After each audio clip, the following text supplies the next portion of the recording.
सब ध्यान दीजिएगा इधर। तो आज किसके बारे में चर्चा करेंगे? संसदीय सरकार, लोग व उनके प्रतिनिधि। संसदीय सरकार के बारे में चर्चा करेंगे। जरा सोचकर बताइए कि आपके विद्यालय, गांव, शहर या देश की शासन व्यवस्था में हम सभी भागीदार बन सकते हैं। बन सकते हैं या नहीं बन सकते हैं? यहाँ प्रश्नवाचक का चिन्ह दिया है। क्या भागीदार बन सकते हैं? बन सकते हैं के बाद यहाँ ऐसे दिया प्रश्नवाचक का चिन्ह। क्या यह मुमकिन है? हाँ, यदि हम समूह छोटा हो तो शायद यह संभव है। समूह किसको कहते हैं? आदमियों का जो समूह होता है, जैसे संगठन होता है। समूह अगर छोटा हो तो बन सकता है कि सारे लोग उसमें बराबरी के हिस्सेदार कर सके, सारे लोग बराबरी का हिस्सेदार कर सके और जरूरी निर्णय लेने व उनके लागू करने में बराबर की भूमिका निभाए। निर्णय जो लेता है सब मिलकर संगठन में सब बराबरी का हिस्सेदार कर सके और जरूरी निर्णय लेने व उन्हें लागू करने में बराबर भूमिका निभाए। लेकिन यदि बात हमारे देश की हो या फिर गांव भी क्यों ना हो, ऐसा संभव नहीं है। गांव या देश में ऐसा संभव होगा क्या? नहीं होगा। भारतीय संविधान यह तो निश्चित करता है कि सभी लोग अपने देश की शासन प्रणाली का हिस्सा बने। भारतीय संविधान क्या करता है? यह निश्चित करता है कि सभी लोग अपने देश की शासन प्रणाली का हिस्सा बने। सभी लोग, देश का जितना भी नागरिक है, सब हिस्सा बन सकते हैं देश का शासन प्रणाली का। सबको हक है, लेकिन प्रत्यक्ष रूप में नहीं। सबको हक है लेकिन प्रत्यक्ष रूप में नहीं।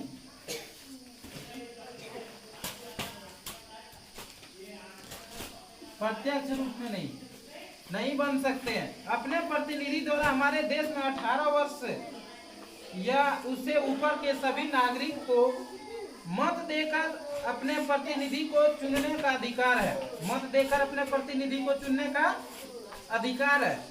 नागरिक वो कहलाता है देश का जो 18 वर्ष जिसका हो गया वो वोट डाल सकता है ना, वही नागरिक कहलाएगा। उससे ऊपर 18 वर्ष से ऊपर सभी नागरिक को मत देकर अपने प्रतिनिधि को चुनने का अधिकार है। ये प्रतिनिधि अलग अलग स्तर पर चुने जाते हैं। ये प्रतिनिधि अलग अलग स्तर पर चुने जाते हैं। जैसे ग्राम पंचायत, जैसे क्या है? ग्राम पंचायत है, राज्य विधानसभा और संसद। क्या है? जैसे ग्राम पंचायत हो गया आपका, इसमें ग्राम पंचायत हो गया, राज्य विधानसभा हो गया, उसके बाद सांसद हो गया। ये सबको चुनने का अधिकार किसको है? नागरिक को। और नागरिक कब कहला सकते हैं आप? मत देने का अधिकार कब होगा? 18 वर्ष का उम्र में। यह प्रतिनिधि की यह जिम्मेदारी होती है कि वे अपने क्षेत्र के लोगों की राय जाने। यह प्रतिनिधि का क्या होता है? जिम्मेदारी होती है कि अपने क्षेत्र के लोगों का राय जाने। राय जाने मैंने उसका क्या कहना है, वो सबका वो जानना है। क्या उसको किस चीज का कमी है वो भरपाई करना है। लोगों की समस्या को सुने, किसको किस चीज का कमी है वो आपको भरपाई करना होगा ना, और उसे हल करने का प्रयास करें। प्रतिनिधि का काम क्या है? जैसे जो पंचायत का मुखिया है, किसको आवास का तकलीफ है, किसको चापाकल का तकलीफ है, किसको सिंचाई करने का साधन नहीं है, किसके गांव में कुआं, पोखर, बांध, सड़क का दिक्कत है जिस गांव में, वो सब समस्या सुनना पड़ता है ना। सुने और उसे हल करने का प्रयास करें। प्रयास मैंने क्या हो गया? कोशिश। इन प्रतिनिधियों का चुनाव 5 वर्ष तक के लिए होता है। इन प्रतिनिधियों का चुनाव कितने वर्ष तक के लिए होता है? 5 वर्ष के लिए होता है। और उनकी जिम्मेदारी लोगों की प्रति होती है। और उनके जिम्मेदारी किसके प्रति होती है? लोगों के प्रति होती है। इन वर्षों के दौरान यदि ये ठीक से काम ना करे तो लोग इन्हें दूसरी बार वोट ना देकर सरकार में शामिल होने से रोक सकता है। अगर कोई मुखिया है तो सरपंच है या वार्ड सदस्य हो, MP रहे या कोई भी रहे, MP MLA, अगर वो अच्छा से अगर मुखिया पंचायत में अच्छा से ठीक से काम नहीं करेगा तो अगले बार वो चुनाव जीत पाएगा क्या? सरकार में शामिल होने से रोक देगा आदमी, उसको रोकेगा ना, क्योंकि वो ठीक से काम नहीं किया। यहाँ चित्र में देखिए, पहले जो है ये मुखिया जी है, देखिए काम नहीं किए हैं पंचायत में अच्छा से, और फिर ये वोट मांगने आ गए। आदमी इस पर कैसे गुस्सा रहे, आ गया फिर से वोट मांगने। इस बार मैं इसे बिल्कुल वोट नहीं दूंगा। क्यों नहीं देने की, क्यों बहिष्कार कर रहा है सब? क्योंकि ठीक से ये काम नहीं किए थे, इसीलिए यही हाल होता है जो ठीक तरह से काम नहीं करता है जो प्रतिनिधि। लोग स्थानीय शासन की इकाइयों जैसे ग्राम पंचायत से लेकर पूरे देश के लिए कानून बनाने वाली संसद तक सभी में शामिल होने वाले प्रतिनिधियों का चुनाव स्वयं करते हैं। क्या करते हैं?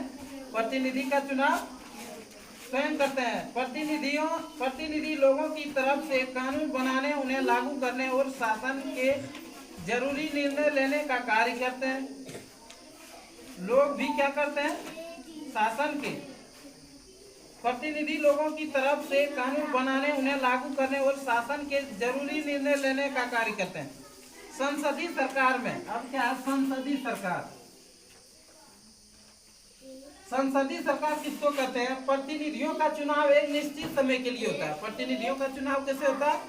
एक निश्चित समय के लिए होता है। यह समयावधि समाप्त होने पर लोगों को अपने प्रतिनिधि चुनने का फिर से मौका मिलता है। अगर 5 साल में विकास नहीं हुआ पंचायत का, तो फिर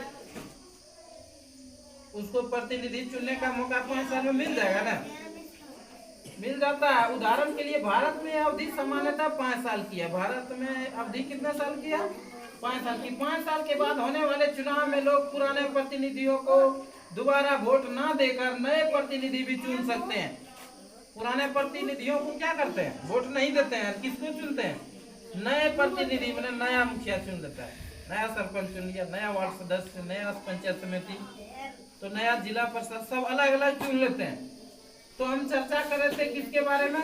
संसदीय सरकार, लोग व उनके प्रतिनिधि कितने साल में कितना अवधि रहता है प्रतिनिधि को बदलने का।